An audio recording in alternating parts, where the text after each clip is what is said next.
Hey, tonight we're diving into a fascinating journey through medieval England's criminal underworld. Ever wondered what would happen if you suddenly found yourself as a lawbreaker in those harsh, unforgiving times? You're about to find out just how quickly your criminal career might come to an end in a world where justice was swift, brutal, and often unpredictable. But before you get comfortable, take a moment to like the video and subscribe, but only if you genuinely enjoy what I do here. And let me know in the comments where you're tuning in from and what time it is for you. It's always fascinating to see who's joining us from around the world. Now, dim the lights, maybe turn on a fan for that soft background hum, and let's ease into tonight's journey together. Congratulations, you've just woken up in medieval England sometime in the 13th century. The year is 1202 and you find yourself in Lincoln, a bustling northern city with impressive stone buildings and narrow, winding streets filled with the pungent smells of daily life. The morning bells are ringing from the magnificent cathedral that dominates the skyline. People are already busy at work, setting up market stalls, hauling goods and going about their business.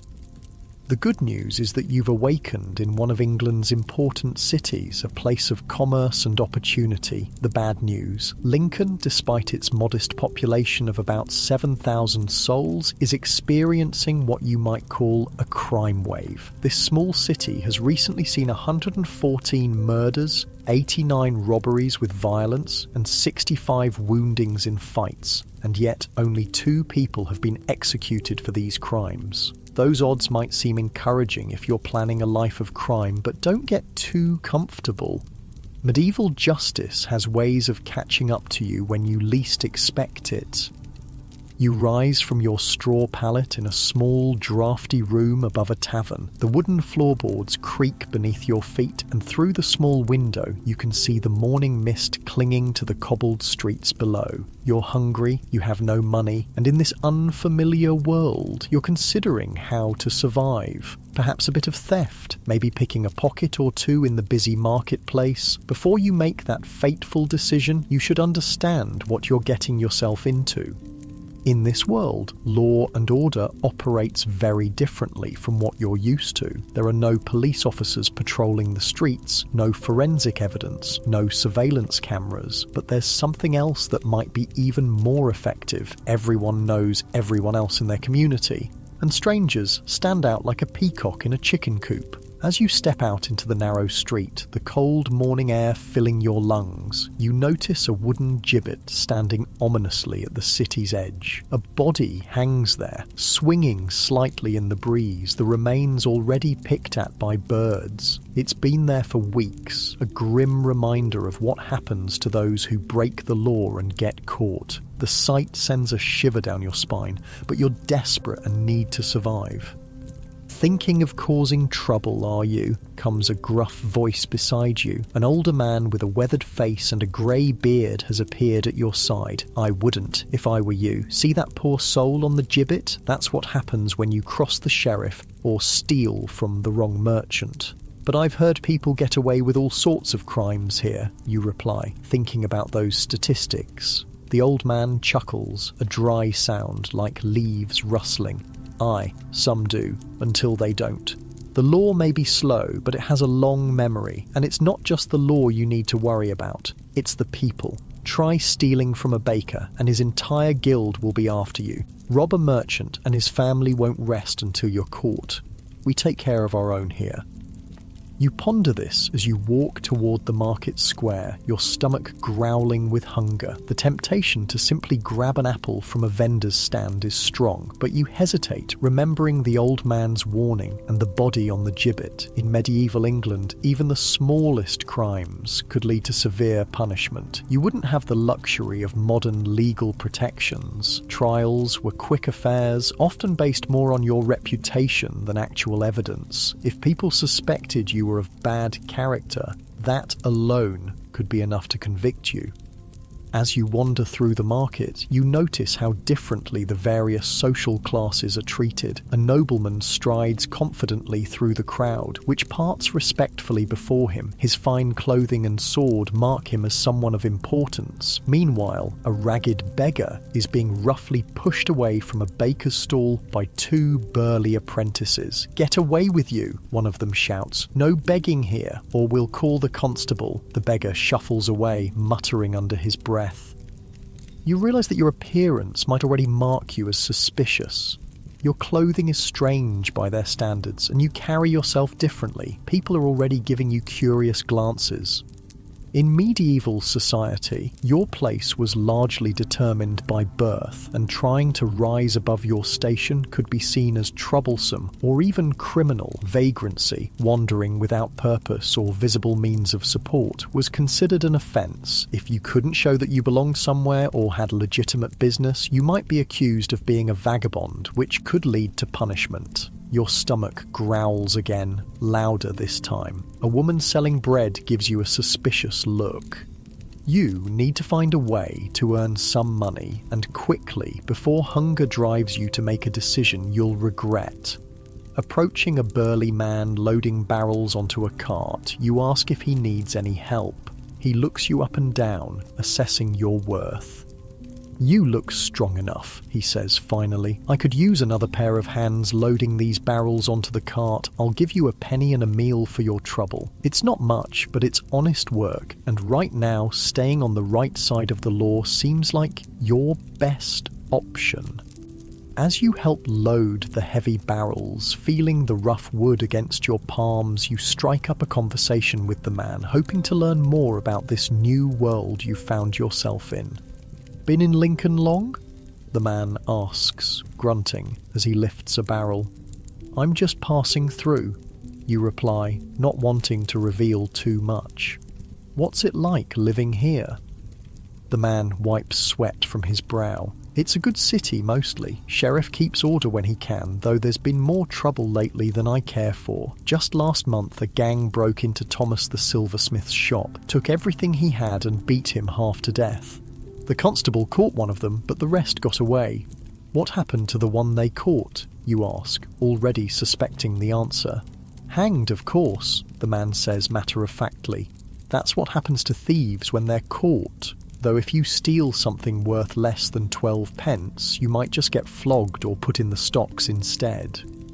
You help the man finish loading his cart, and true to his word, he gives you a penny and leads you to a nearby tavern where you're served a bowl of thick pottage, a stew of barley, peas and root vegetables, and a chunk of coarse bread. It's hardly gourmet fare, but it fills your belly. As you eat, the tavern fills with locals ending their workday. The atmosphere is lively, with people drinking ale, playing dice and sharing stories. You listen carefully, picking up bits of information about life in medieval Lincoln. A group of men at a nearby table are discussing a recent trial by ordeal. "Did you hear about William the Tanner?" one of them says, accused of stealing a silver goblet from the church, had to carry a red-hot iron bar 3 paces. "And?" another asks eagerly. His hand festered. Guilty as sin he was. They'll hang him next week. You almost choke on your bread. Trial by ordeal? It sounds barbaric, but it was a common method of determining guilt in the early medieval period, reflecting the belief that God would intervene to protect the innocent. By 1202, the year you found yourself in, trial by ordeal was still practiced, though it would be officially abolished in 1215 when the Pope decided that priests should no longer participate in such trials. The alternative, which was becoming more common, was trial by jury, though not the carefully selected, evidence-weighing juries of your time. These were groups of local men who often already knew the accused and based their verdict largely on the defendant's reputation and their own knowledge of the community. As night falls, you need to find somewhere to sleep. With your penny, you might be able to secure a space on the tavern floor among other travellers, but the prospect doesn't appeal. Instead, you decide to inquire about more work, hoping to find a place that might offer lodging as well. The The tavern keeper points you toward a merchant's home where they might need an extra hand. Tell Geoffrey that Watt sent you, he suggests. He's always looking for strong arms to help with his wool business. You thank him and make your way through the darkening streets. Medieval cities didn't have street lighting, and after sunset, most honest folk were indoors. Being out at night without good reason could itself be suspicious. You hurry along, keenly aware of eyes watching from shadowed doorways. The merchant's house is larger than most, with a shop at the front and living quarters behind and above. A young apprentice answers your knock, eyeing you warily. "I was sent by Watt from the tavern," you explain. "I'm looking for work, and he thought Geoffrey might have some." The apprentice disappears inside, returning moments later with an older man dressed in good quality but not luxurious clothing. This must be Geoffrey, the wool merchant. "What sent you, did he?" Geoffrey's eyes are shrewd, assessing. "I do need someone to help guard my shipment tonight. I've a cart of wool arriving, and these days you can't be too careful. Can you handle yourself if trouble comes?" You nod, hoping you won't actually have to test your medieval combat skills. "I can, sir." "Good. You'll stay with the cart once it arrives until morning. I'll pay you 3 pennies for the night's work, and you can sleep in the storeroom tomorrow." It's a fair offer, and certainly better than ending up in trouble with the law on your very first day in medieval England. You agree, and Geoffrey shows you where to wait for the cart. As darkness fully descends on the city, you find yourself standing at the edge of the merchant's property, waiting for the wool shipment. The streets are nearly deserted now, with only the occasional watchman carrying a lantern patrolling the main thoroughfares. From nearby taverns you can hear muffled singing and laughter, but otherwise the night is eerily quiet compared to the cities you're used to. The cart arrives just before the city gates close for the night. 2 men accompany it, the driver and another guard, both looking tired from their journey. They eye you suspiciously until Geoffrey appears and explains that you'll be helping to guard the valuable cargo overnight. "Don't let anyone near it," Geoffrey instructs as the cart is secured in his yard. Wool fetches a good price these days, and there are plenty who'd steal it if given half a chance. You nod solemnly, resolving to stay alert despite your fatigue. The other guard will take the first watch while you rest, then you'll switch midway through the night. As you settle down to wait for your shift, you reflect on what you've learned so far about crime and punishment in medieval England. It's a world where justice can be harsh and arbitrary, where your fate might depend more on your reputation and connections than on actual evidence. The punishments, hanging, flogging, mutilation, are designed not just to punish the guilty but to serve as terrible warnings to others. Yet despite these deterrents, crime clearly flourishes. The disparity between rich and poor creates temptation, and the lack of consistent law enforcement means many criminals do escape justice. It's a precarious balance, where the fear of punishment competes with the desperation of need. Your contemplation is interrupted when the other guard nudges you awake for your shift. The night is at its darkest now, the stars obscured by clouds, and a light rain has begun to fall. You pace around the cart, staying under the shelter of a nearby overhang when possible, your senses alert for any sign of trouble. Around midnight, you hear footsteps approaching, several people trying to move quietly, but not entirely succeeding. You duck into the shadows, your heart pounding. Are you about to witness an attempted theft? Should you raise the alarm or wait to see what happens? 3 figures appear at the edge of the yard, moving toward the cart. They're dressed in dark clothing, their faces partially covered. One carries what looks like a small pry bar or crowbar. You clear your throat loudly. "I wouldn't do that if I were you." The figures freeze, then the largest of them steps forward. "And who might you be?" His voice is low, threatening. "I'm guarding this cart for Geoffrey the wool merchant," you reply, trying to keep your voice steady. "And I suggest you move along before there's trouble." The man laughs, a harsh sound in the quiet night. "3 of us, 1 of you. I'd say the trouble's already here." You're about to respond when a window above opens, and Geoffrey's voice rings out. "What's going on down there? "John, William, get out here." The would-be thieves exchange glances, clearly reconsidering their plan now that others are being alerted. After a tense moment, they back away, disappearing into the darkness with a muttered threat. "We'll remember you, stranger." Geoffrey appears in the yard moments later, along with two burly men who must be his household servants. "Were they after the wool?" he demands. "Yes," you confirm. "3 of them. They ran off when they heard you." Geoffrey nods grimly. "It's becoming all too common. Last month, Martin, the dyer, had his entire stock stolen, found one of his apprentices with a knife in his back." He sighs heavily. "There was a time when a merchant could do business without constant fear of theft and violence." "Do the sheriff's men not patrol?" you ask.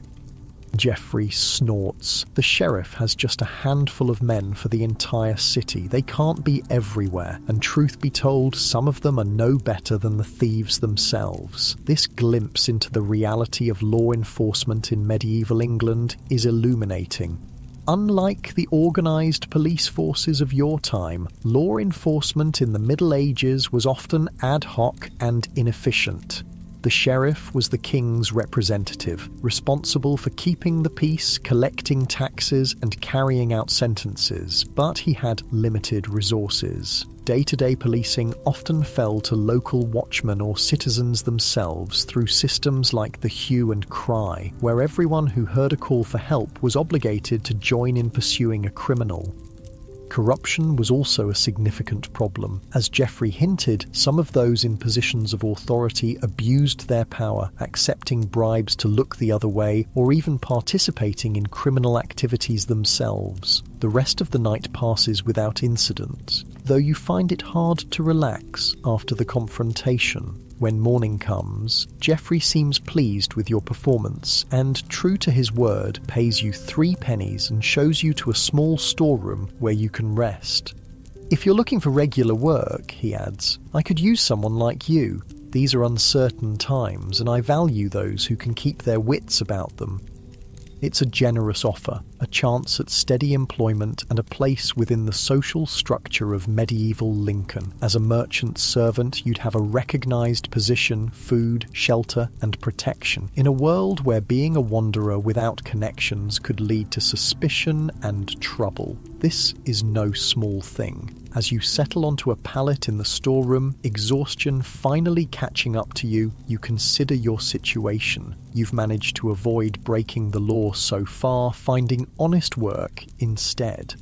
But you've also seen how easily one could be tempted into crime in this harsh world, and how severe the consequences could be. The wool cart you protected represents significant wealth in medieval economy. Wool was one of England's most valuable exports, and in a city like Lincoln, the wool trade was central to the economy. Stealing such valuable goods would be considered a serious crime, one that could easily result in hanging if the thief were caught. You close your eyes, drifting towards sleep, still pondering the complexities of crime and punishment in medieval England. The gibbet on the outskirts of town, the tales of trials by ordeal, the would-be thieves in the night, all paint a picture of a society struggling to maintain order through fear and harsh justice. As you slip into dreams, you wonder what tomorrow will bring in this dangerous, fascinating world where the line between survival and criminality can be perilously thin. The lesson of your first day is clear. In medieval England, choosing a life of crime might bring quick rewards, but the consequences could be even quicker and final. You wake to the sound of the morning bells, sunlight streaming through the small window of Geoffrey's storeroom. For a moment, you're disoriented, still caught between the modern world you left behind and this medieval reality you now inhabit. The events of the previous day come flooding back. Your arrival in Lincoln, the close encounter with would-be thieves, and Geoffrey's offer of employment. As you stretch and rise from your pallet, you hear a commotion outside. Curious, you make your way to the front of the merchant's house, where a crowd has gathered in the street. People are pressing forward, craning their necks to see something, their voices a mix of excitement and outrage. "What's happening?" you ask a young woman standing at the edge of the crowd. "They've caught the Warrant siblings," she says, her eyes wide. "The whole family's been stealing from half the town for years, and now they've finally been taken. The name strikes a chord. You recall something about a family of thieves from the information you've gathered about this time period. The Warrants were notorious in Norfolk, not far from Lincoln, repeatedly brought before courts for theft, but somehow always managing to avoid serious punishment. Intrigued, you join the crowd as they follow the prisoners toward the town centre. 4 people, 2 men and 2 women, are being led in chains by the sheriff's men. They look ordinary enough, not particularly ragged or menacing, just an unremarkable family. Yet according to the whispers around you, they've been responsible for dozens of thefts. "Took my best winter cloak, they did," an old woman mutters. "Hope they hang the lot of them this time." "Not likely," her companion replies. "The Warrants always find a way out. Too many friends in high places, if you ask me." As the crowd reaches the market square, you see that a makeshift court has been set up. A stern-looking man in fine clothing sits at a table, surrounded by clerks and officials. This, you gather, is the visiting justice, a representative of the king sent to hear cases too significant for local courts. Finding yourself unexpectedly fascinated by this glimpse into medieval justice, you decide to stay and watch. Geoffrey won't be expecting you back immediately, and this is an opportunity to learn more about how law works in this time. The Warrants are brought forward one by one, their crimes announced to the assembled crowd. The charges are impressive: stealing cloth worth 60 shillings, clothing valued at 8 shillings, and numerous other thefts. Given what you've learned about medieval justice, you expect these crimes to carry severe penalties. Yet as the trial progresses, something strange happens. Witnesses who seemed eager to condemn the Warrants when speaking in the crowd suddenly become hesitant and vague when called to testify. Evidence that seemed damning is questioned or dismissed, and when the jury, 12 local men, are called to give their verdict, they find the siblings innocent of all charges. A murmur of disbelief ripples through the crowd, but no one seems particularly surprised. This, apparently, is just the latest in a series of improbable escapes for the notorious Warrant family, as the siblings are released looking neither triumphant nor relieved, but simply matter of fact. You overhear 2 well-dressed men talking quietly nearby. "Another purse of silver well spent," one says with a smirk.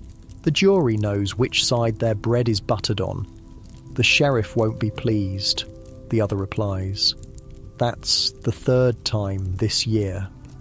"The sheriff has his own arrangements," the first man says with a dismissive wave. "Why do you think the Warrants are never caught red-handed? Someone always warns them before the sheriff's men arrive." This conversation is illuminating. While medieval justice could be harsh and brutal, it was also riddled with corruption. Juries could be bribed, officials could be paid to look the other way, and the powerful could often evade consequences that would fall heavily on the poor or unconnected. As the crowd disperses, you find yourself walking alongside an older man who had been watching the proceedings with evident disgust. "First time seeing the Warrants escape justice?" he asks. Noticing your interest, you nod, not wanting to reveal too much about yourself. "Been going on for years," he continues, shaking his head. "John Warrant was hanged back in 21 for stealing clothes worth 8 shillings, but his siblings learned from his mistake. Now they share their profits with the right people, jurors, constables, even the undersheriff, they say." "Isn't that risky?" you ask.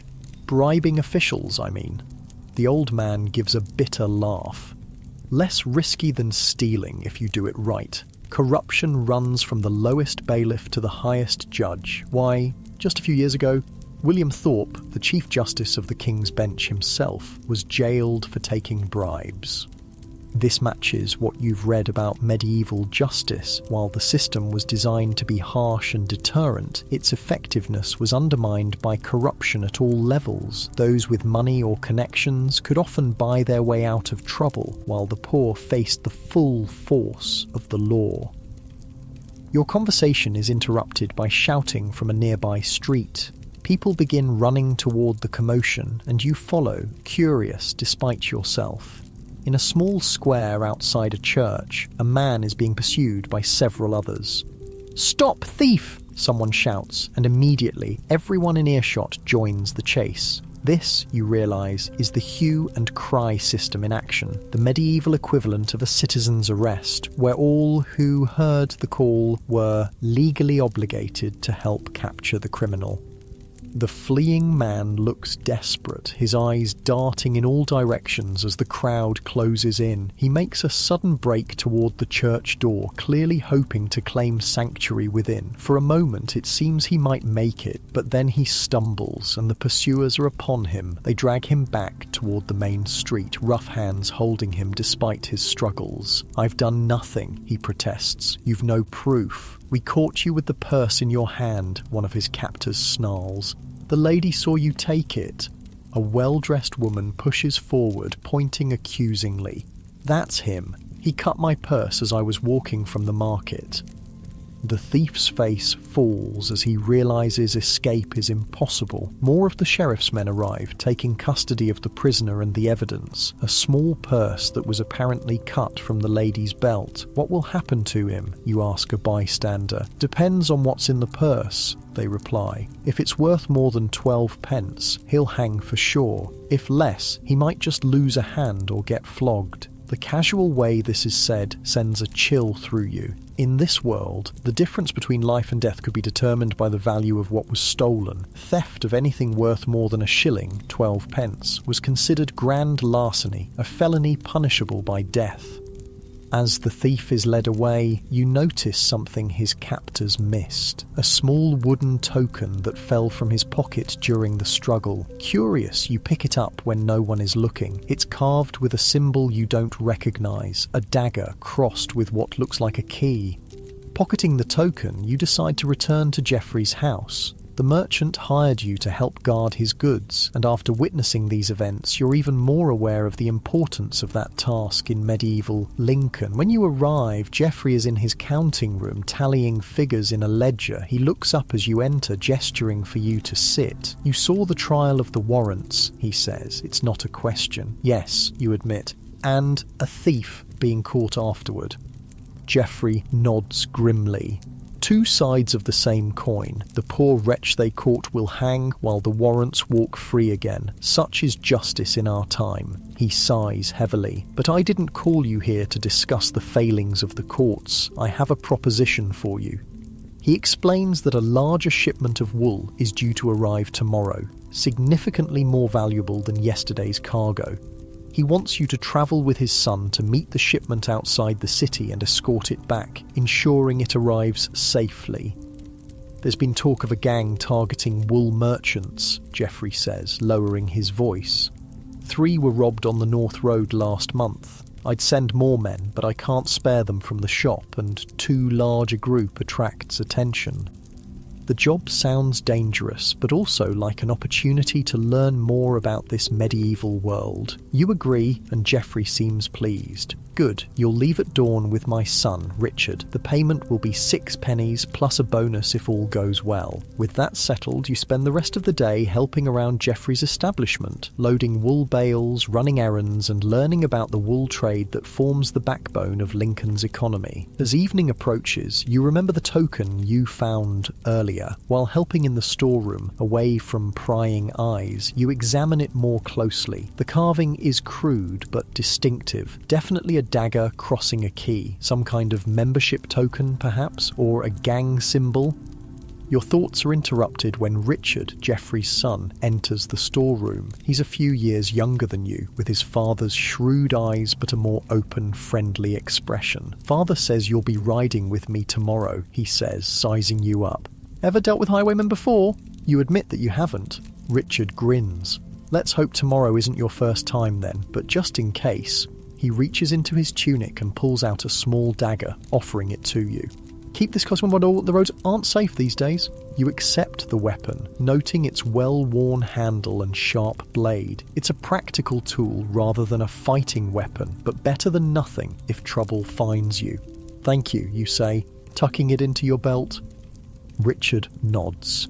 Get some rest. We leave before sunrise. That night, as you lie on your pallet in the storeroom, sleep is elusive. The events of the day replay in your mind. The warrants escaping justice through corruption, the thief being caught and facing death for stealing a purse, the token with its mysterious symbol. And now tomorrow, you'll be leaving the relative safety of the city to travel the dangerous roads of medieval England. Just as you're finally drifting off, a soft sound brings you instantly alert. Someone is in the storeroom with you, moving quietly between the piles of wool bales and barrels. You lie still, controlling your breathing, one hand moving slowly toward the dagger Richard gave you. The intruder comes closer, footsteps barely audible on the wooden floor. Then a whisper, "I know you're awake. Don't move." The voice is low, impossible to identify as male or female. You remain motionless, heart pounding, as the figure crouches near your pallet. The token you found today, where is it? Surprised, you hesitate. How could anyone know about the token? Don't play ignorant, the voice continues, with an edge of impatience now. The wooden disc with the dagger and key. Give it to me, and I'll leave you in peace. Realizing there's little point in denying it, you slowly reach into your pocket where you stored the token. The intruder snatches it from your hand the moment you produce it. Who are you? You dare to ask. What does the token mean? There's a pause, as if the stranger is considering whether to answer. It's a thieves' guild mark, they finally say. The man who dropped it would have been punished severely for losing it. You did him a favour by taking it before the sheriff's men saw it. A thieves' guild? The concept isn't entirely surprising. Medieval towns often had various guilds, organisations of craftsmen or merchants who controlled their trade. Why not a guild for those practising the craft of theft? The warrants, you say, making a connection. Are they part of this guild? A soft laugh. Clever, but asking too many questions is dangerous in Lincoln these days, especially for an outsider. The intruder moves toward the door. A word of advice. The North Road is being watched tomorrow. Tell Geoffrey to send his wool by the East Gate instead. Before you can respond, the figure is gone, leaving you alone with this cryptic warning. Is it a genuine attempt to help or some kind of trap? And how did they know about Geoffrey's shipment? Sleep is impossible now. You lie awake until the first hint of dawn, turning over the night's events in your mind. When Richard comes to wake you, you're already dressed and ready. You look like you've seen a ghost, he comments, taking in your tired eyes and tense posture. You hesitate, then decide to share at least part of what happened. Someone broke in last night. They said the North Road is being watched and we should leave through the East Gate instead. Richard's expression darkens. A specific warning about our plans? How would anyone know? He trails off, thinking. Wait here. I need to speak with my father. He returns shortly, Geoffrey following with a worried frown. Tell me exactly what was said, the merchant demands. You repeat the warning, omitting the part about the Thieves' Guild token. Geoffrey and Richard exchange concerned glances. It could be a trap, Richard says. Send us east while they wait to ambush us there. Or genuine information, Geoffrey counters, perhaps from someone in my employ who's learned of the danger but can't reveal themselves openly. He paces the small storeroom, considering. We can't cancel the shipment. The wool is already paid for, and my reputation would suffer. After a moment's thought, he comes to a decision. You'll leave through the North Gate as planned, but take the Western Fork a mile out, then circle back to the East Road. It will add an hour to your journey, but might throw off anyone watching the main roads. It's a sensible compromise, and soon you and Richard are mounted on sturdy ponies, riding through Lincoln's streets as the city begins to wake. Your mount is a stocky, practical beast, not the magnificent steeds of knights and nobles, but adequate for the journey ahead. The guards at the north gate barely glance at you as you pass through, more concerned with those entering the city than those leaving it. Once outside the walls, the landscape opens up, fields and scattered woodland stretching toward the horizon, with the road cutting a muddy path through them. Stay alert, Richard advises as you ride. Highwaymen prefer to attack where the road enters that woodland ahead. We'll be vulnerable there. You nod, hand resting on the dagger at your belt, senses attuned to your surroundings. The morning is clear, birds singing in the hedgerows, occasional travellers passing by, farmers bringing produce to market, a monk on foot, a small party of merchants headed toward Lincoln. When you reach the Western Fork, Richard leads you off the main road as planned. This smaller track is less travelled, winding between fields where peasants are already at work, bent over their planting or hoeing. Some straighten up to watch you pass, their faces weathered from lives spent in constant labour. Most crime happens in towns, Richard comments, following your gaze to the field workers. Out here, everyone knows everyone. A stranger is noticed immediately. These villagers may look harmless, but they would raise the hue and cry in an instant if they saw a robbery in progress. Does that stop highwaymen, you ask? Richard shrugs. It makes them cautious. They prefer to attack quickly and disappear into the forest before anyone can organise a pursuit, or they disguise themselves as travellers in need, then ambush those who stop to help. This conversation does little to ease your tension as you approach a densely wooded area where the path narrows considerably. Trees press close on either side, creating deep shadows despite the morning sun. It's a perfect spot for an ambush.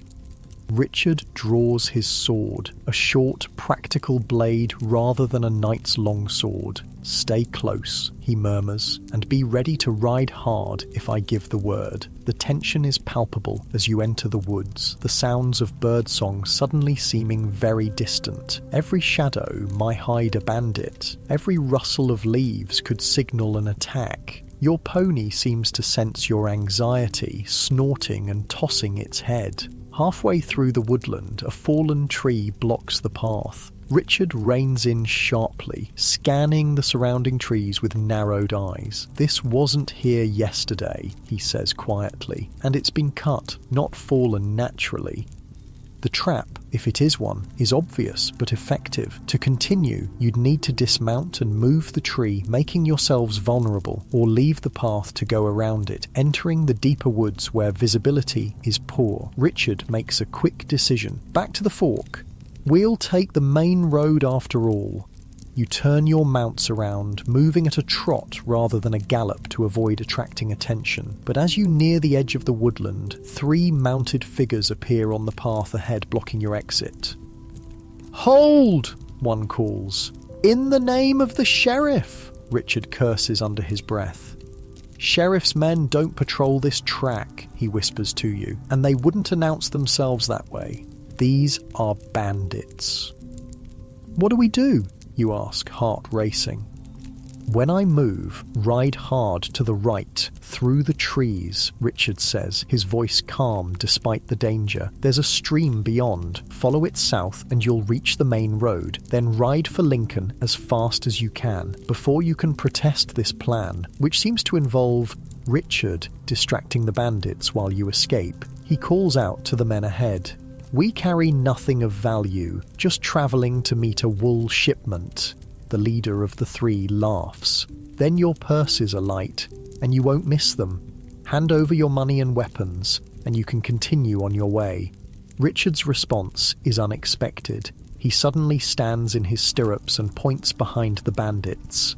"Sheriff's men," he shouts. "Behind you! Run!" It's an old trick. But it works. Two of the bandits instinctively turn to look. In that moment of distraction, Richard spurs his pony forward directly toward them, sword raised while shouting to you, "Now, ride." You hesitate for only a second before following his instruction, urging your mount off the path and into the trees to the right. Behind you, there are shouts and the clash of metal on metal, Richard engaging the bandits to cover your escape. Your pony struggles through the undergrowth, branches whipping past your face as you push deeper into the woods. The sounds of the confrontation fade behind you, replaced by the pounding of your heart and your mount's laboured breathing. Just as Richard described, you soon reach a small stream cutting through the forest. Turning your pony south, you follow the waterway, the going easier now as the trees thin out alongside the banks. After what seems like an eternity but is probably only 10 minutes, you emerge from the woodland onto the main road. The familiar path to Lincoln lies ahead, the city's cathedral visible in the distance, its spires reaching toward the sky. But what about Richard? The plan was clearly for you to get help, but riding to Lincoln and back would take at least an hour. By then, whatever is happening in the woods will be long over. As you hesitate, torn between following Richard's instructions and trying to help him directly, you notice a group of travellers approaching from the direction of Lincoln. 5 men, well-armed and mounted on quality horses. Their leader, a broad-shouldered man with a greying beard, wears the insignia of the sheriff on his tunic. These are genuine sheriff's men, not bandits in disguise. A stroke of incredible luck. You ride toward them, waving frantically. "Help! Bandits in the woods! They've attacked a merchant's son!" The leader of the group reins in, assessing you quickly. "Where?" You point back toward the woodland. "The western track, about half a mile in. 3 bandits. They blocked the path with a fallen tree." The man nods sharply to his companions. "Thomas, stay with this one. The rest of you, with me." Without further questions, he leads his men at a gallop toward the woods. The remaining guard, Thomas, eyes you suspiciously. "What were you doing on the western track? It's hardly used these days." You explain about the warning and Geoffrey's plan to avoid potential ambushes on the main road. Thomas's expression shifts from suspicion to understanding. "Clever thinking, but it seems the bandits were cleverer still," he says. "They've been plaguing these roads for months. The sheriff will be pleased if we've finally caught them." You wait anxiously for the return of the sheriff's men, wondering about Richard's fate. Has he survived the encounter? Were you right to leave him and seek help? After what seems an interminable wait but is probably less than half an hour, the sheriff's party returns. To your immense relief, Richard is with them, looking battered but very much alive. He has a cut above one eye and is holding his left arm at an awkward angle, but he manages a grin when he sees you.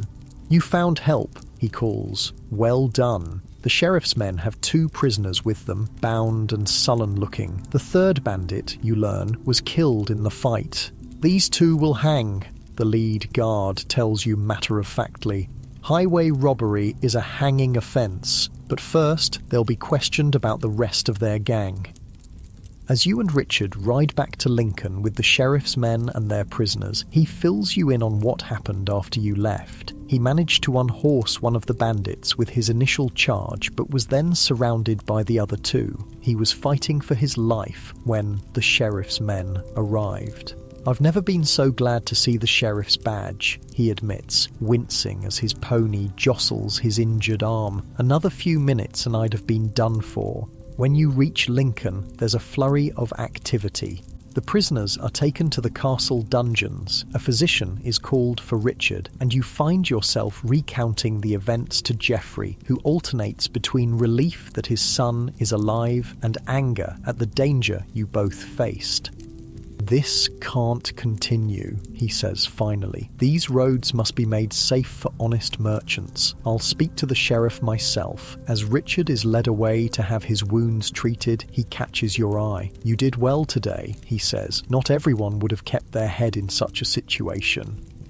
Despite the danger you faced, there's a sense of accomplishment in his words. You came to medieval Lincoln as a stranger, yet already you've found a place for yourself, earned trust, and perhaps even made a difference by helping to capture dangerous criminals. That evening, as you eat a hearty meal provided by Geoffrey's grateful wife, you reflect on the day's events. The failed ambush, Richard's bravery, the capture of the bandits, all will make for stories told around Lincoln's tavern fires tonight. But you also think about the midnight visitor and their warning. Was it genuinely meant to help, sending you away from a planned ambush on the North Road? Or was it a deliberate attempt to direct you into danger on the Western Track? And what of the Thieves Guild they mentioned? Is there really an organised group of criminals operating in and around Lincoln? These questions occupy your mind as you prepare for sleep, exhausted from the day's adventures, yet aware that you've barely scratched the surface of understanding crime and justice in medieval England. Tomorrow promises to bring new insights and perhaps new dangers, as you continue your unexpected journey into this harsh but fascinating past. The next morning dawns with excitement rippling through Lincoln. The capture of the highway robbers has caused quite a stir, and as you help Geoffrey in his shop, customers eagerly share rumours and speculation about the bandits and their fate. "I heard they're part of a larger gang," one merchant says, as Geoffrey measures out a length of fine wool. "At least 20 men strong, they say, hiding somewhere in Sherwood Forest." "The sheriff will get the truth out of them," another replies grimly. "A few hours on the rack and they'll be naming every accomplice from here to London." You wince at the casual mention of torture. Although trial by ordeal had been officially abolished by now, torture was still used as a means of extracting confessions or information. The rack was a particularly feared device that stretched the victim's body, causing excruciating pain and often permanent damage. Geoffrey, noticing your discomfort, gives you a sympathetic glance. "Not all criminals are treated so harshly," he says quietly when the customers have moved away. "Those who confess quickly may be granted a cleaner death, and some escape harsh punishment altogether." "Like the Warrants?" you ask, remembering the family of thieves who had so remarkably avoided conviction. Geoffrey's expression darkens. "Some escape through corruption, yes, but there are other ways. A thief who can read might claim benefit of clergy, for instance." This was something you'd heard about, a legal loophole that allowed anyone who could read to be tried in ecclesiastical courts rather than secular ones. Since the church did not impose capital punishment, this often meant escaping the hangman's noose. "They just have to read a psalm?" you ask. Geoffrey nods. "Usually the neck verse, Psalm 51, and they needn't even read it well. The courts are often quite lenient about what constitutes reading. It's a common escape for educated criminals." As the day progresses, you learn more about the various ways medieval criminals might avoid the worst punishments. Pregnancy could save a female convict from execution, at least temporarily. Pardons might be granted for those who agreed to serve in the king's army. And, of course, sanctuary in a church offered temporary respite from justice. Lincoln Cathedral itself has been a sanctuary for many, Geoffrey tells you as you both pause for a midday meal of bread, cheese and watered ale. Once inside, a criminal is safe for 40 days. After that, they must either surrender to the authorities or leave the country forever. "Leave the country?" you ask, surprised. "Abjure the realm, it's called," Geoffrey explains. "They walk to a port carrying a wooden cross and take the first ship out of England. If they ever return, they can be executed on sight." You try to imagine the desperation that would drive someone to accept such a fate, giving up their home, family, and livelihood to escape punishment. Yet compared to hanging or mutilation, permanent exile might seem merciful. Your thoughts are interrupted by a commotion outside. Richard, arm now properly bandaged, has been watching from the shop door and calls out, "They're bringing the prisoners to the castle. The whole town's turning out to see." Geoffrey sighs but nods for you both to go ahead. "Just be back before sunset," he instructs. "We've a shipment to prepare for tomorrow." You and Richard join the crowd flowing toward Lincoln Castle, where criminals were held before trial. The atmosphere is almost festive, with vendors selling food and drink to spectators eager for a glimpse of the captured bandits. "People love a good spectacle," Richard comments as you push through the throng. Executions draw even bigger crowds. Sometimes they bring their children to watch. This casual attitude toward public executions is jarring to your modern sensibilities, but it's consistent with what you know of medieval views on justice. Harsh punishments were seen not just as retribution, but as deterrence, visible warnings to others who might consider similar crimes. As you near the castle, the crowd's excitement peaks. The two captured bandits are being led through the gates, chained and surrounded by guards. They look less threatening now than they did on the woodland path. Just ordinary men, dirty and dishevelled, their expressions a mixture of defiance and fear. A man near you spits in their direction. "Hang the bastards," he shouts, and others take up the cry. The guards hurry their prisoners inside, away from the increasingly hostile crowd. "Will they be tried first?" you ask Richard, having to raise your voice above the noise. "Of course," he replies. "The law must be followed, but the outcome is certain. They were caught in the act of highway robbery, and there are multiple witnesses, including us and the sheriff's men. They'll hang sure as sunrise." The crowd lingers outside the castle gates for a while, but when it becomes clear that nothing more will happen today, people gradually disperse. Richard suggests visiting a nearby tavern, and you follow, glad to escape the oppressive atmosphere. The tavern is crowded, but welcoming, filled with the smell of roasting meat and the sound of animated conversation. You find a spot at a long table, and Richard fetches 2 tankards of ale. "To surviving our first highway robbery," he says, raising his drink in a toast. You clink tankards and drink. The ale is weaker than you're used to, but refreshing after the dusty streets. As you take in your surroundings, you notice a group of men in one corner who seem to be watching the tavern door with unusual intensity. One of them, you realise with a start, has a familiar wooden token visible on the table before him, carved with a dagger crossing a key. Not wanting to stare, you casually mention to Richard that you're curious about the different kinds of people who frequent the tavern. "Everyone comes here," he says with a shrug. "Merchants, craftsmen, travellers, even some of the cathedral clergy when they think no one's watching." He takes another drink. "And yes, probably a fair few criminals as well." "Criminals?" you echo, feigning surprise. "Even with the sheriff's castle so close?" Richard laughs. "Especially with the castle so close. The wolf sleeps at the shepherd's door, as they say. Besides, how would you tell a criminal from an honest man just by looking? That well-dressed merchant might be a smuggler. That monk might be a forger. Appearances can be deceptive." He has a point.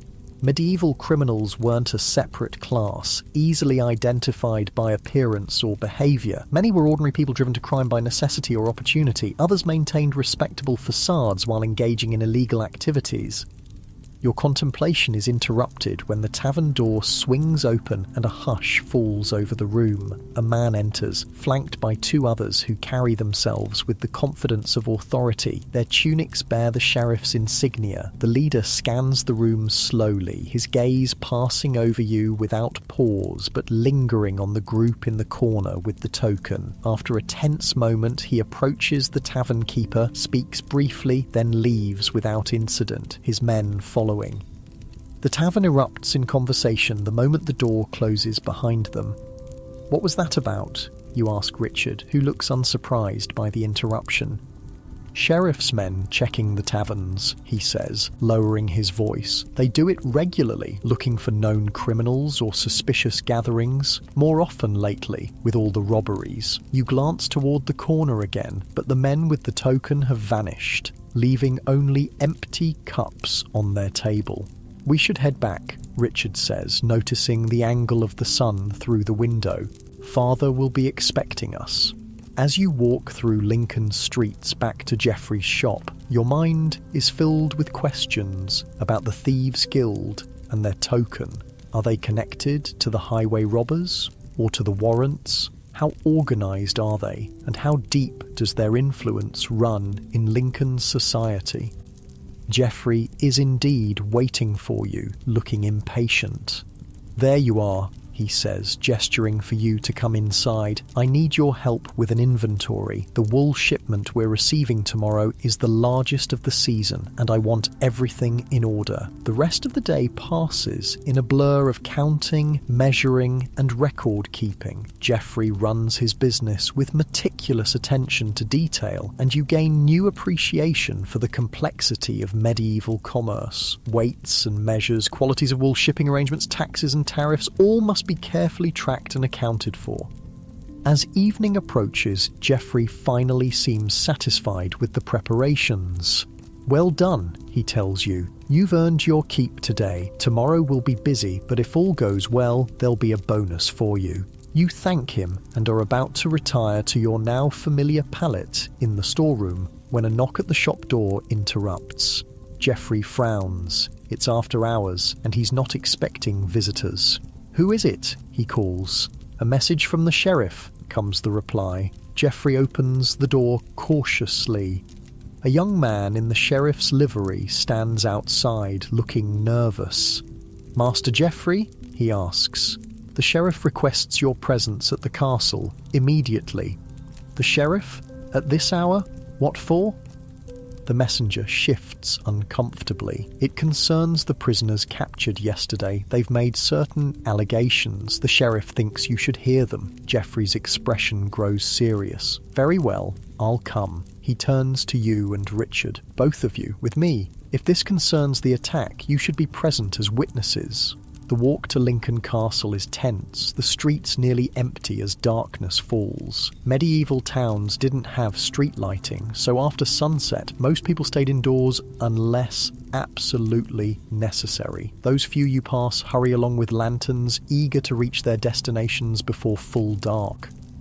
The castle looms ahead, its stone walls solid and imposing in the twilight. Guards at the gate recognize Geoffrey and allow your group to enter after a brief exchange. The messenger leads you through a series of courtyards and corridors until you reach a chamber where the sheriff awaits. He's a stern-looking man in his 40s with a closely trimmed beard and the weathered complexion of someone who spends much time outdoors. His clothing is rich but practical, and a sword hangs at his side, even indoors. "Master Geoffrey," he says, nodding in greeting. "Thank you for coming so promptly." His gaze shifts to you and Richard. "And these are the witnesses from yesterday's incident?" Geoffrey confirms this, and the sheriff gestures for all of you to sit at a heavy wooden table. "I'll be direct," he says once you're settled. "The prisoners have been questioned and they've made some troubling claims. They say they were hired to attack your shipment specifically, Master Geoffrey, by someone with detailed knowledge of your business arrangements." Geoffrey's face pales slightly. "An insider? Impossible. My people are loyal." The sheriff looks unconvinced. "Perhaps. Or perhaps someone has been compromised. The bandits claim they were given precise information about your plans. Even the change to the western track after you abandoned the North Road." You and Richard exchange glances, both thinking of the midnight visitor who warned about the North Road being watched. Was that warning part of the trap all along? "Did they name this insider?" Geoffrey demands. "They claim not to know," the sheriff replies. "They say they received their instructions through intermediaries, never meeting their true employer face to face." He pauses, studying each of you carefully. However, they did provide one interesting detail. Apparently their contact used a distinctive token to prove their authority. The sheriff reaches into a pouch at his belt and places an object on the table. It's a wooden disc carved with a dagger crossing a key, identical to the one you found and the one you saw in the tavern earlier. "Do any of you recognize this?" the sheriff asks. You hesitate, uncertain whether to reveal what you know. Before you can decide, Geoffrey speaks up. "I've seen similar tokens in the city," he says cautiously. "There are rumours of a thieves' guild using them as identification, but I thought that was just tavern talk." The sheriff's expression darkens. "It's more than rumours, I'm afraid. We've been investigating this guild for months. They're well organised, with connections throughout Lincoln and beyond. This token confirms our suspicions that they're behind the recent highway robberies." He turns to you suddenly. "You're new to Jeffrey's household, I understand. Arrived just days ago?" The question carries an edge of suspicion that makes your heart race. "Yes, sir," you reply, trying to appear calm. "I was looking for honest work and Jeffrey hired me to help guard his shipments." "Convenient timing," the sheriff observes, arriving just before a targeted attack. Richard comes to your defense. "This person saved my life," he says firmly. "Rode for help when we were ambushed and found your men on the road. If they were part of the plot, why not simply leave me to die?" The sheriff considers this, then nods slowly. "A fair point. Nevertheless, I'll need statements from all of you about yesterday's events and anything else you might have observed that could be relevant." What follows is a detailed questioning with a scribe recording your answers. You describe the attack exactly as it happened, but omit mentioning the midnight visitor or the token you found. Something holds you back from full disclosure, perhaps an instinct that the situation is more complex than it appears. When the questioning is complete, the sheriff allows you to leave, but warns that he may call on you again as the investigation continues. "The prisoners will be tried the day after tomorrow," he adds. "You'll be required to attend as witnesses, and until then, I suggest you all be extremely careful about who you trust." The walk back to Jeffrey's house is subdued, each of you lost in your own thoughts. The revelation of a possible insider working against Jeffrey has cast a shadow of suspicion over his household. "I don't believe it," Richard says finally, breaking the silence. "None of our people would betray us like that." Jeffrey doesn't look as certain. "Everyone has their price," he says grimly. "Or their pressure point. The guild might have threatened someone's family or offered a sum too tempting to refuse." Back at the house, Jeffrey calls together his small staff, 5 people in total, not counting you and Richard. He explains what the sheriff told you, watching their reactions carefully. "If anyone knows anything about this, speak now," he says. "I can protect you from the guild, but not if you continue to work against me." The servants appear genuinely shocked and confused. One elderly woman who manages the household crosses herself and mutters a prayer. A young apprentice looks terrified at the mere mention of the Thieves' Guild. After dismissing the staff, Jeffrey turns to you. "I believe Richard's assessment of you," he says. "If you were part of this plot, you had ample opportunity to ensure its success yesterday. Instead, you helped save my son and my shipment. You thank him for his trust, relieved that your position in his household remains secure for now." That night, sleep is again elusive. You lie awake on your pallet, thinking about the Thieves' Guild and their apparent reach within Lincoln. The midnight visitor, the token, the men in the tavern, the captured bandits, all pieces of a puzzle you're only beginning to understand. Just as you're finally drifting towards sleep, a sound catches your attention. The same soft footsteps you heard the previous night. Your midnight visitor has returned. This time, instead of pretending to be asleep, you sit up immediately, hand going to the dagger at your side. "Who's there?" you demand in a hushed voice. A figure emerges from the shadows, slender, hooded, impossible to identify in the darkness. "Keep your voice down," they whisper. "I come with a warning." "Another one?" you ask, skeptical after the outcome of their last warning. "The western track wasn't exactly safe, was it?" There's a pause, then a soft laugh. "You survived, didn't you, and caught 2 of our more impetuous members in the process. A favourable outcome, all things considered." "Favourable?" you echo, incredulous. "Richard was nearly killed, as was I. Yet here you both are, the figure counters, while two who defied the guild's rules now await the hangman. Sometimes justice works in unexpected ways. This cryptic response raises more questions than it answers. You're saying the bandits weren't following guild orders?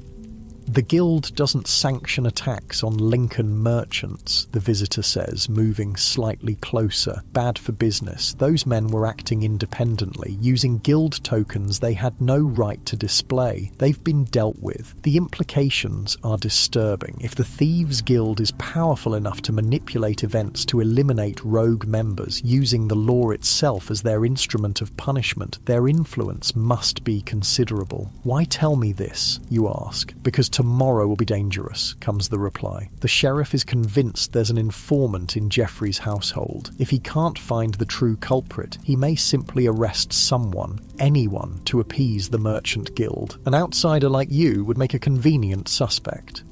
Your blood runs cold at this assessment. Medieval justice could be arbitrary at best, and if the sheriff needs a scapegoat, your recent arrival and lack of connections would make you vulnerable. What can I do, you ask? Leave the wool shipment to others tomorrow, the hooded figure advises. Find a reason to remain in the city, and watch for a sign near the cathedral at noon. A chalk mark of a key on the third pillar inside the south transept. If you see it, meet me at the old mill beyond the east gate at sunset. I'll have more information then. Before you can ask more questions, the visitor slips away, their footsteps fading to nothing. You're left alone again, with even more to think about than before. Morning comes too quickly. You've barely slept, your mind racing with questions and possibilities. When Geoffrey outlines the day's tasks, assigning you to help load the wool shipment at the city gates, you're faced with a decision. Follow your usual routine, or heed the midnight visitor's warning and find a reason to stay in the city. After some consideration, you approach Geoffrey with a request. If it's agreeable to you, sir, I thought I might better serve by preparing the storeroom for the new wool. Yesterday's inventory showed we'll need more space than we currently have. Geoffrey considers this, then nods. Good thinking. Richard and I can handle the shipment with the regular men. You reorganize the storeroom and ensure we're ready to receive the wool when it arrives. With that settled, you spend the morning moving wool bales and clearing space. It's physical work, but gives you time to think without arousing suspicion. When midday approaches, you make an excuse about needing to purchase some supplies for the reorganization and head toward the cathedral. Lincoln Cathedral is a magnificent structure, one of the tallest buildings in the world at this time in history. Its soaring spires and intricate stonework are awe-inspiring, even to modern eyes. Inside, the vast space is cool and dim, light filtering through colourful stained glass to cast rainbow patterns on the stone floor. You move through the cathedral as if admiring its architecture, but your true purpose is to check the third pillar in the south transept. Sure enough, there you find a small chalk drawing of a key, discreet enough that most visitors would never notice it, but unmistakable once you know what to look for. The sign confirms that your midnight visitor expects to meet you at sunset, but should you go, it could be another trap, like the warning about the North Road that led you and Richard into danger on the western track. Yet if the visitor is telling the truth about the sheriff looking for a scapegoat, you might need their help to avoid being falsely accused. You return to Geoffrey's shop, mind still weighing this dilemma. The afternoon passes in productive labour, the storeroom gradually taking shape to accommodate the new shipment. Richard and Geoffrey return safely with the wool, seeming relieved that the delivery went without incident. The sheriff posted extra men on the roads today, Richard tells you as you help unload the cart. No bandit would dare attack with so many guards about. As sunset approaches, you need to make your final decision. The old mill beyond the east gate is outside the city walls, a potentially dangerous location after dark. Yet the prospect of learning more about the Thieves' Guild and possibly clearing yourself of any suspicion is tempting. In the end, curiosity and self-preservation win out. You tell Geoffrey you want to visit the market before it closes, promising to return before full dark. He agrees, reminding you to be careful. News of the Thieves' Guild has made everyone more cautious. The East Gate is less busy than the North and South Gates, as it leads to smaller villages rather than major trade routes. The guards pay little attention to those leaving the city this late in the day, and you pass through without incident. The old mill stands about a quarter-mile beyond the walls, a dilapidated structure that has clearly not been used for its original purpose in years. The water wheel is broken, the mill pond choked with weeds. It's an ideal meeting place, isolated enough for privacy, but close enough to the city to be reached quickly. As the sun dips below the horizon, painting the sky in shades of orange and purple, you approach the mill cautiously. There's no sign of your mysterious contact, and for a moment, you wonder if you've made a terrible mistake in coming here alone. Then a shadow moves near the mill's doorway, resolving into a hooded figure similar to your midnight visitor. But as they step forward and push back their hood, you realise this is a different person, an older man with a neatly trimmed grey beard and sharp, intelligent eyes. "You came?" he says simply. "Good. We have much to discuss and little time." "Who are you?" you ask, maintaining a safe distance. "My name wouldn't mean anything to you," he replies. "What matters is that I represent the guild, and we have a mutual problem that needs solving." "The guild," you repeat. "The Thieves' Guild that uses these tokens?" You produce the wooden disc you took from the messenger, which your midnight visitor never reclaimed. The man's eyebrows rise slightly. "You've been collecting our property, I see. Yes, that's one of our tokens, though as I believe you've been told, the men captured on the Western Track were using them without authorization. Why would a Thieves' Guild be concerned with unauthorized theft, you ask, the question that's been bothering you since last night?" The man smiles thinly. "A common misconception. We're not simply thieves. We're a guild in the true sense of the word. We regulate our profession, enforce standards, protect our members, and yes, punish those who break our rules." "Rules for criminals," you say skeptically. "Or rules for survival," he corrects. "In a world where the penalty for stealing a loaf of bread can be the same as for murder, organization is the only protection. We don't sanction violence except in self-defense. We don't target local merchants who support the city's economy. And we certainly don't allow our members to act as bandits on the open road." It's a fascinating glimpse into the organisation of medieval crime, not just random acts of desperation, but a structured system with its own internal logic and governance. "The sheriff believes someone in Geoffrey's household is working with your guild," you say. "Is that true?" The man's expression gives nothing away. What matters now is that the sheriff will want someone to blame. The Merchant Guild is pressuring him to make an example of someone, and as an outsider with no connections or history in Lincoln, you're the easiest target. "So, what do you suggest?" you ask, increasingly concerned about your position. "We can help you leave the city tonight," he offers. "Provide you with enough money to reach the next town where you'd be beyond the sheriff's immediate jurisdiction." "And why would you help me?" you ask, suspicious of this unexpected generosity. The man smiles again, more genuinely this time. "Let's say we recognise potential. You've shown resourcefulness and discretion. Such qualities are valuable, regardless of which side of the law one stands on. Is he recruiting you? The idea is both alarming and oddly flattering. But leaving Lincoln now would make you look guilty, confirming any suspicions the sheriff might have. I haven't done anything wrong," you say firmly. "Running away would only make me look guilty." "Innocence is no protection in a system that needs scapegoats," the man counters. "But if you won't leave, there is another option. We can provide evidence implicating the true informant within Geoffrey's household."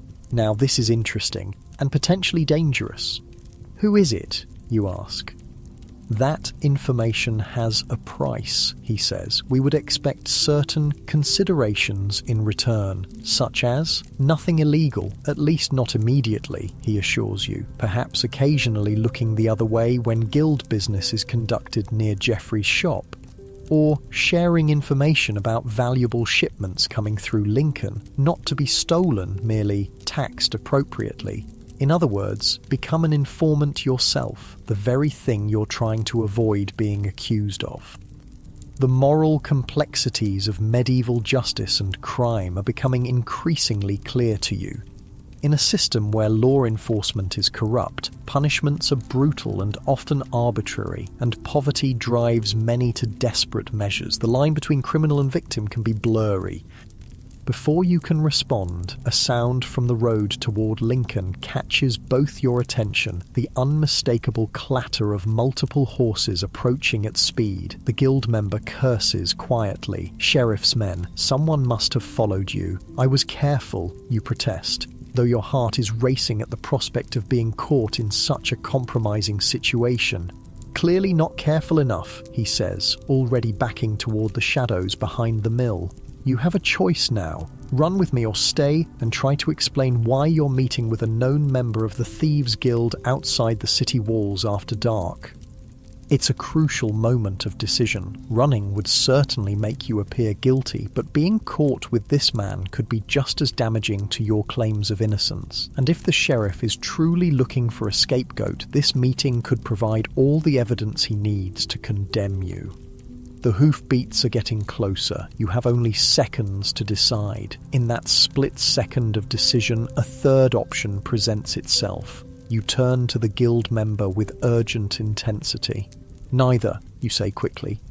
Too suspicious either way. We need to appear to have legitimate business here. Understanding flashes in the older man's eyes. Immediately, he pulls a small sack from his belt and tosses it into the weeds near the mill's broken water wheel, then moves several paces away from you. Just as the riders come into view, you raise your voice as if in the middle of a transaction. 15 pennies is my final offer for the fishing rights, and that's being generous considering the state of this mill pond. The guild member, demonstrating impressive quick thinking, responds with equal conviction. 17 or nothing. I've got another interested party from St. Mary's Parish who'll pay that without hesitation. The lead rider, wearing the sheriff's colours, reins in his horse and studies the scene with obvious suspicion. 5 more men fan out behind him, their hands resting meaningfully on their weapons. What business brings you outside the walls so close to curfew? The leader demands, addressing you directly. You gesture to the dilapidated mill, trying to secure fishing rights for my employer, Master Geoffrey the wool merchant. The parish has let this mill fall into disrepair, but the pond still holds fish. We thought we might supplement our household stores. The sheriff's man turns his attention to your companion. And you are? Walter Fletcher, the guild member replies smoothly, using what you assume is a false name. I oversee the church lands in this district. This mill hasn't ground flour in years, but I'm authorised to lease the fishing rights. The leader dismounts and walks a slow circle around you both, clearly not entirely convinced. Unusual hour for such negotiations. My fault entirely, you admit, adopting an apologetic tone. I only learned of the opportunity this morning and wanted to secure it before anyone else could. Master Geoffrey keeps us quite busy during regular hours. One of the other riders has been examining the area and approaches his leader. No other horses, he reports. If they rode here, they didn't tether their mounts nearby. We walked, Walter explains. It's a short distance from the gate, and a pleasant evening for it. The leader's suspicion hasn't fully abated, but without evidence of wrongdoing, he seems reluctant to take action. After a tense moment, he remounts his horse.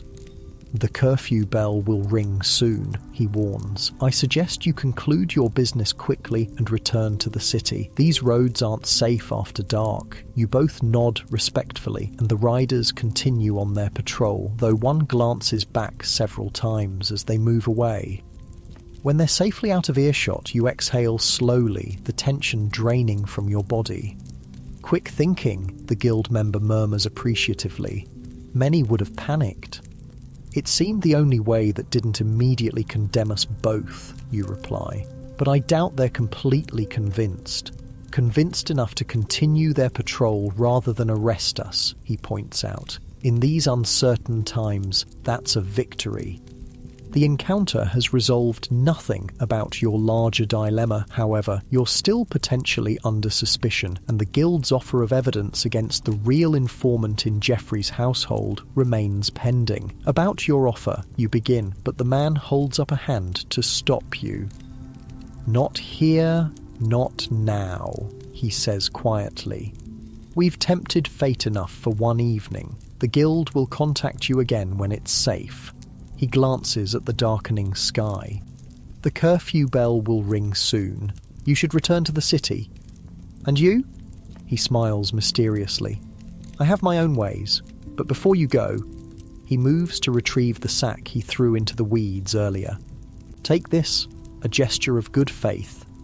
You accept the small leather pouch cautiously. Inside are several silver pennies, more money than you've earned in your entire time with Geoffrey. I can't, you can, and you will, he interrupts firmly. Consider it payment for your discretion, and remember the guild protects those who prove themselves worthy of protection. With that cryptic statement, he pulls his hood back over his head and moves away toward a copse of trees beyond the mill, soon disappearing into the gathering darkness.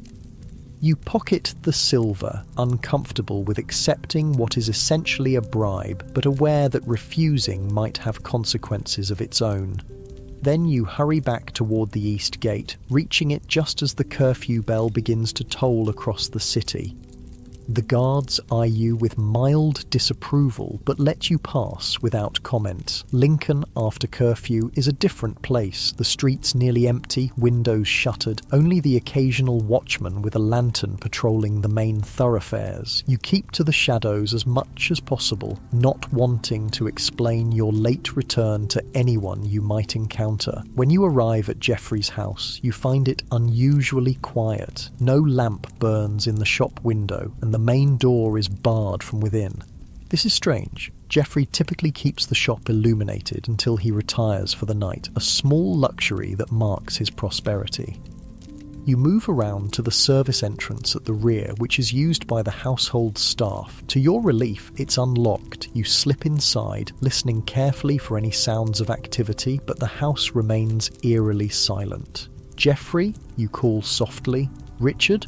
No response. Growing increasingly concerned, you light a small oil lamp from the embers in the kitchen hearth and begin to search the house. The main living area is empty, as is Geoffrey's counting room. Moving upstairs, you find the family bedchambers similarly deserted, the beds unslept in. A cold knot of apprehension forms in your stomach. Where is everyone? Has something happened while you were meeting with the guild member?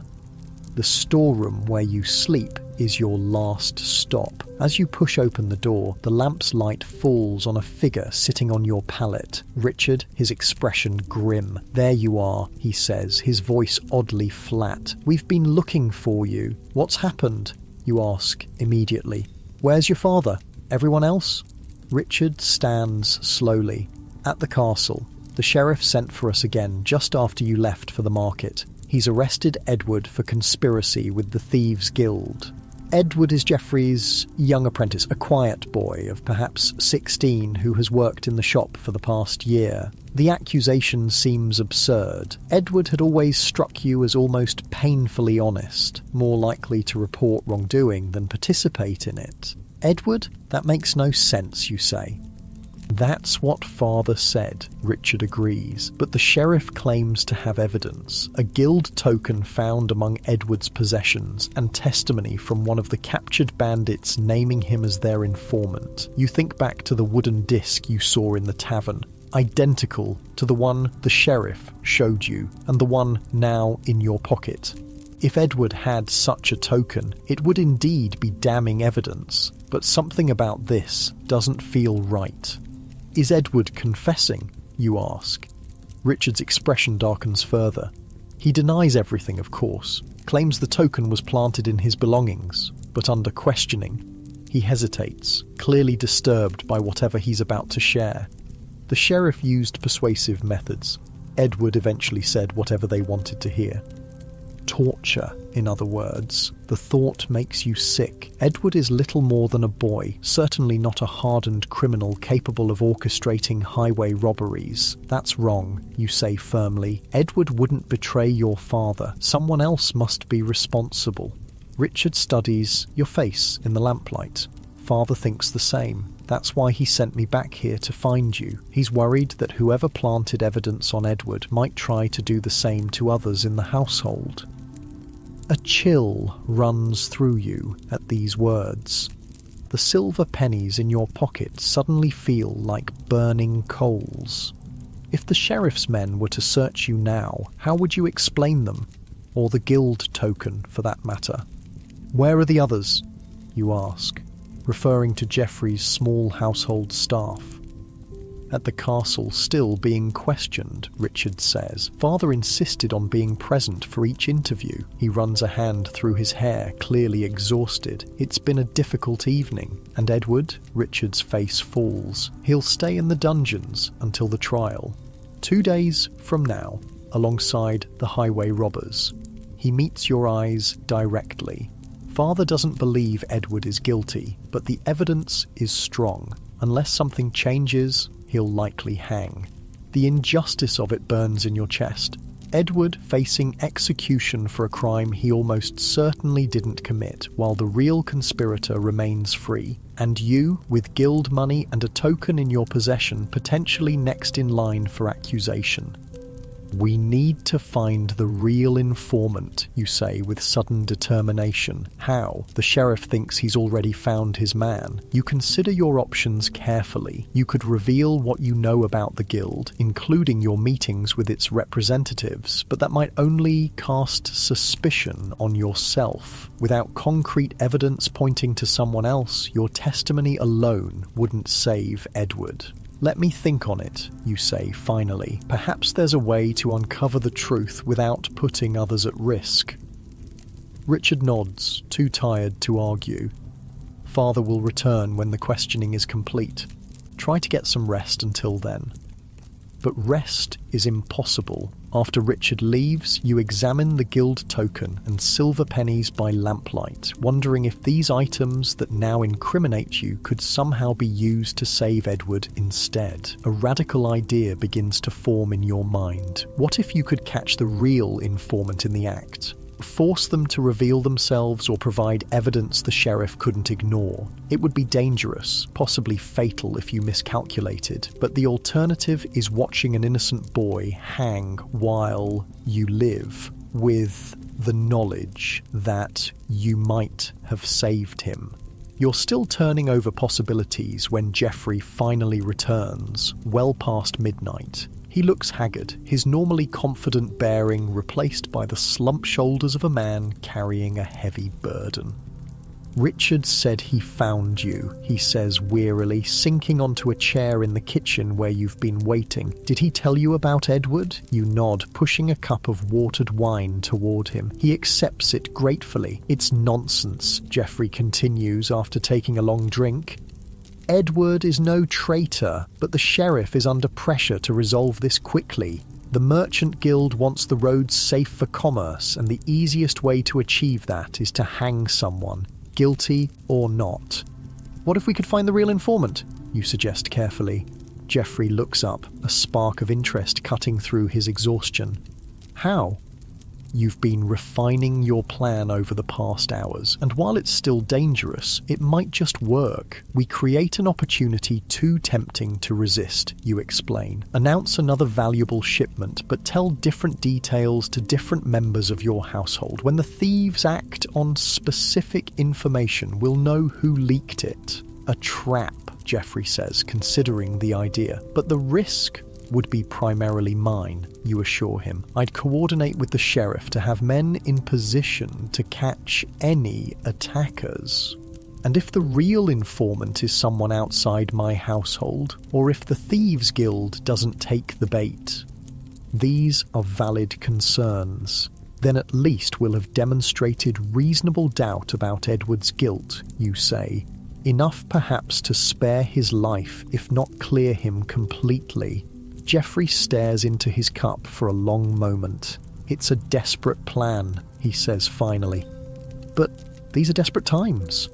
I'll not stand by while an innocent boy hangs for something he didn't do. He looks up, meeting your eyes. What do you need from me? By morning, your plan is in motion. Geoffrey calls his remaining household staff together and announces an unprecedented opportunity, a rush order for the finest wool from a merchant in London, offering double the usual price if it can be delivered within the week. This could be the most profitable transaction we've ever made, he tells them, his acting convincing enough to draw excited murmurs from the assembled staff. But secrecy is essential. Our competitors would do anything to intercept this shipment. He then speaks to each person individually, giving slightly different details about the route, timing, and nature of the shipment. To his household manager, he claims the wool will travel by the North Road on Wednesday. To his shop assistant, the East Road on Thursday. To Richard, who is part of the plan, the South Road on Friday. To further sell the deception, Geoffrey makes visible preparations, ordering extra carts, discussing guard arrangements within earshot of the staff, sending messages to wool suppliers. The entire household buzzes with anticipation of the fictitious windfall. Meanwhile, you have a more difficult task, convincing the sheriff to cooperate. With Geoffrey's backing, you secure an audience at the castle, where you carefully present your plan. The sheriff, a pragmatic man despite his harsh methods, listens with growing interest. A clever trap, he concedes when you finish. But what makes you so certain Edward isn't guilty? The evidence against him is substantial.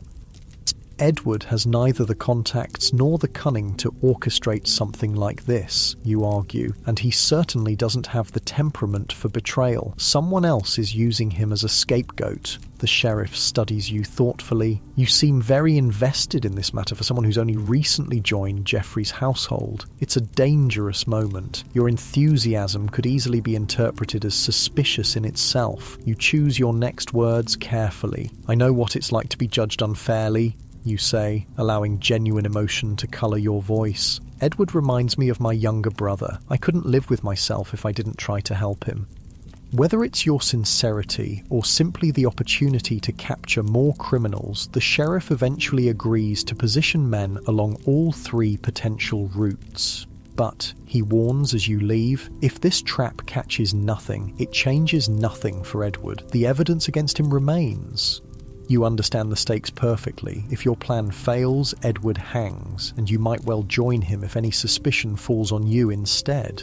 The next 2 days are a blur of preparation and tension. You help Geoffrey maintain the charade of the valuable shipment while secretly coordinating with the sheriff's men. The selected routes are scouted, hiding places identified, signals arranged.